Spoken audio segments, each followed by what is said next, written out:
Et nous continuons ce débat très important autour de la manifestation en faveur de George Floyd qui commence cet après-midi, une action controversée. Nous parlons aussi de racisme et même de Léopold II qui focalise toujours beaucoup d'attention. À propos de racisme, Calvin Soares, vous êtes bien sûr une personne engagée, je l'ai dit depuis longtemps, député écolo aujourd'hui. On a vu un message qui vous avait été adressé sur Twitter, je le cite avec... Je n'aime pas le citer, mais je le fais pour qu'on comprenne. Sans la colonisation, tu serais encore un cannibale en train de jouer du tam-tam. Bon, c'est tout à fait incroyable. J'espère que ce n'est pas beaucoup de messages comme ça. Ah, si. En fait, cette fois-ci, moi, j'ai commencé ce combat il y a 10 ans. Ouais. Et maintenant, je suis tellement habitué. La dernière fois, je me suis dit, comme les gens n'arrivent pas à faire le lien entre la mémoire coloniale et le racisme, je vais le montrer. Et là, je l'ai montré, j'ai eu beaucoup de marques de soutien. C'est très important. Pourquoi? Parce que le problème qu'on a par rapport au racisme, c'est qu'on ne s'attaque pas au fonctionnement des structures. Le racisme, il est structurel. On a vu des exemples. Je respecte la police. La police est une institution qui fait communauté. Je salue tous les policiers et toutes les policières qui font excellemment leur boulot. Il y a à peu près 80 plaintes l'année dernière, pas toutes liées au racisme d'ailleurs. Mais les gens ne vont pas spontanément porter plainte. Donc il faut changer ça. Et donc tant qu'on ne va pas régler la question historique, la question de la mémoire, on a vu des reportages où des policiers, les témoignages venaient des policiers eux-mêmes. Et donc, il est très important que les institutions ne protègent pas. La police qui, évidemment, condamne complètement tout cela, ça va de soi. Audrey, que disent nos téléspectateurs par rapport à tout ça ? Écoutez, nos téléspectateurs nous disent effectivement, malheureusement, le racisme est encore là, partout, dans tous les sens. Et cela, on l'oublie trop souvent. C'est un message d'Olivier. D'autres messages, celui de Roland, il dit « La violence policière est parfois même plus grave que le virus ».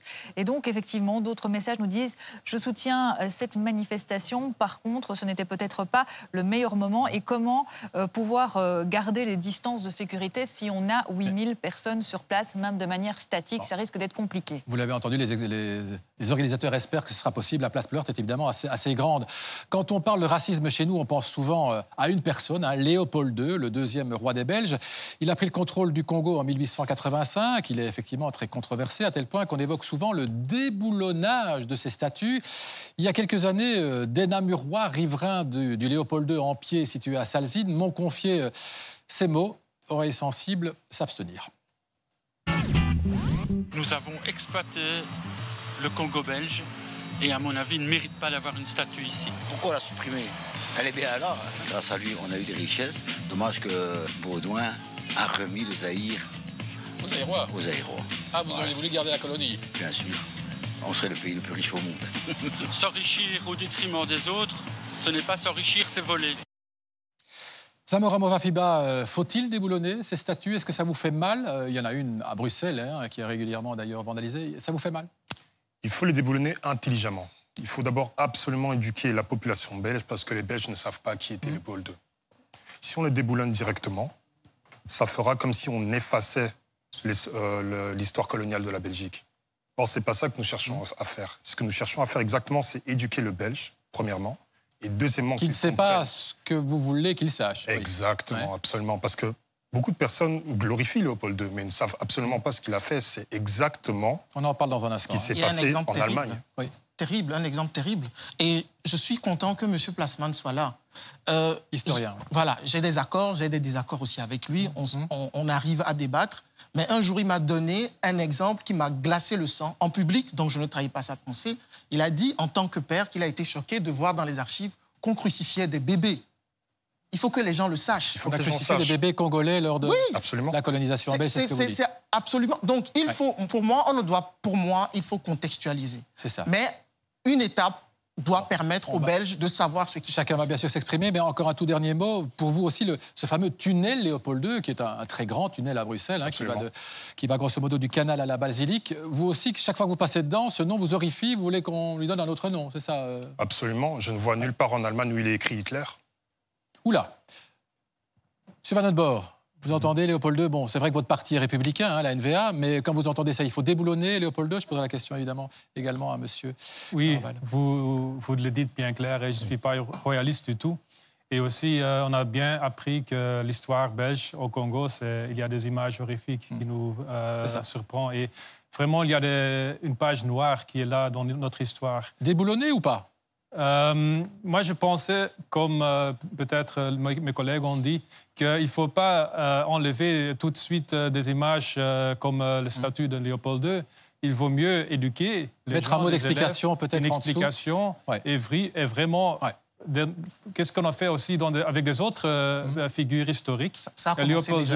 La décolonisation a commencé par Mons. Il y a un panneau explicatif. Oui, mais c'est vrai qu'à Namur et à Bruxelles, il n'y a pas de panneau. Hein, oui, mais tout le peu. conseil, il y a un mouvement. À Charleroi, le bourgmestre a décidé de donner le nom d'une rue à Lumumba. On attend toujours que le panneau soit fixé. Voilà. Je l'appelle d'ailleurs. Il y a un square Lumumba à Bruxelles maintenant. Hein. Voilà, effectivement. Voilà, Monsieur Claus est venu les dire il y a quelques temps. Votre réaction, hein, vous êtes vice-premier ministre, Monsieur Clarinval, il faut déboulonner Léopold II à terme. Les statues encore en Flandre ces temps-ci sont la plupart rendues méconnaissables, jets de couleurs et tout ce qu'on veut.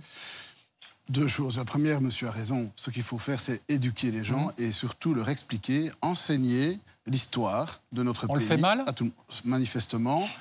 Et donc, c'est ça la première des choses à faire. C'est d'abord mieux comprendre son histoire.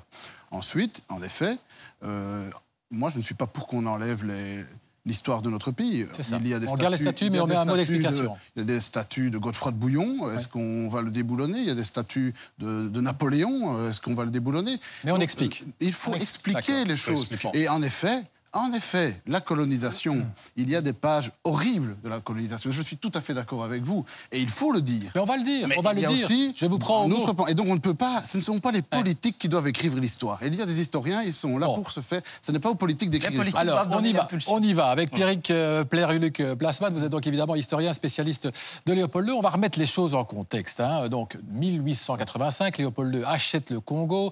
Au début, la colonie ne lui rapporte pas beaucoup d'argent, beaucoup moins que ce qu'il a prévu. Mais en 1890, l'Écossais John Dunlop invente le pneu en caoutchouc et du caoutchouc. On peut en cultiver plein au Congo. Léopold II va donc vouloir rattraper le temps et l'argent perdu. Des millions de Congolais en cultivant le caoutchouc vont perdre la vie, exténués par le travail imposé par les Blancs qui veulent des profits maximum pour eux-mêmes et pour, évidemment, le souverain, en tout cas Léopold. C'est à ce moment-là que les exactions ont lieu et vous parlez donc effectivement, je vous pose la question parce que je n'avais jamais entendu parler de cela, d'enfants crucifiés. Alors effectivement, l'épisode du Congo léopoldien est une page sombre de l'histoire de l'humanité. Maintenant, on connaît bien les faits, on en mesure bien les faits. Et donc, le fait que M. Suarez a évoqué s'est passé dans une concession privée. Donc, ce n'était pas l'État qui la gérait.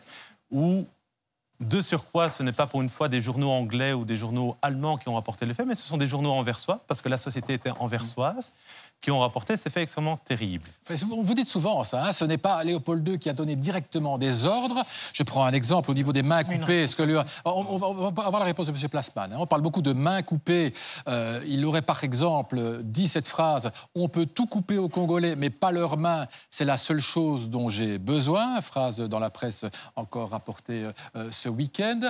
Autrement dit, on voit ici quand même une grande perversité. Mais ce n'est pas lui qui demandait à ses travailleurs de faire ça. C'était les gens qui prenaient l'initiative parce qu'il fallait récupérer l'argent perdu. C'est un peu ça l'idée? Alors, l'idée, je vais exprimer 2-3 faits qui vont essayer de bien clarifier la position. Donc, quand on parle du Congo léopoldien, en fait, on parle d'un État hybride, c'est-à-dire de nature européenne, mais avec de très grandes composantes africaines. Lorsqu'on parle du racisme, par exemple, de la colonisation, il est présent au Congo et au Congo belge, mais en même temps, il y a une très grande admiration. On a, par exemple, toute une série d'officiers qui ont été de grands condottieri qui vont admirer tous des grands chefs de guerre africains. C'est le cas notamment de Guillaume van Kerkhoven, hein, c'est un peu le Kurz de Conrad, qui va écrire à propos des chefs zandais qu'il les aime de tout leur cœur. Bon, d'accord, enfin, c'est un comportement isolé, mais globalement, est-ce qu'on a été vraiment faire des millions de morts au Congo? On parle de 3 à 10 millions à cause justement de cette course au profit qui, quelque part, était quand même induite par Léopold II, qui voulait que son investissement soit rentable. Est-ce qu'on peut dire ça? Alors, effectivement, lorsqu'on parle de l'exploitation du caoutchouc, ben, ça ne se déroule pas pendant les 23 années. Hein, ça se passe à certains endroits, à certains moments, où il va y avoir des massacres de masse, où il va y avoir des mains coupées, où il va y avoir des prises d'otages, où il va y avoir des incendies de villages. La logique est purement capitaliste. Hein, c'est faire le plus grand bénéfice avec le moindre coût possible. Et ça, c'est Léopold qui le veut. Alors, Léopold, ce qu'il ordonne, c'est